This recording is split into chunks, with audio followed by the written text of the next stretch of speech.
ఏమిటి ఏమిటి ఇందాక నువ్వు అక్కడ చేసిన పని? కోపడకండి, అంత శబ్దం వస్తుందని అనుకోలేదు. నిన్ను జన్మలో బయటికి తీసుకెళ్తే నా చెవిలో ఏలే చంపేవే. అంత మాట అనకండి. ఈల వేయటం నాకు మాత్రం ఇష్టమన్నా? ఏం చేయని చెప్పండి. ఎక్కువ సంతోషం కానీ బాధ కానీ కలిగినప్పుడు వేళ్ళు వాటంతటా అవే దగ్గర అవుతాయి, నోటి దగ్గరికి వెళ్ళిపోతాయి. లోపల నుంచి గాలి వస్తుంది, బయటికి శబ్దం వస్తుంది. ఇవన్నీ నాకు తెలియకుండానే జరిగిపోతాయండి. నా వల్ల కాదే. ఏలేసే పెళ్ళాన్ని ఏలుకోలేను.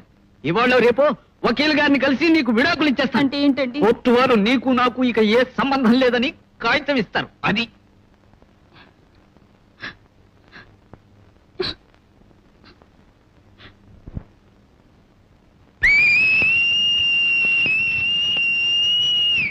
క్షమించండి, ఇది బాధ. ఇలా నీ బాధ తగలే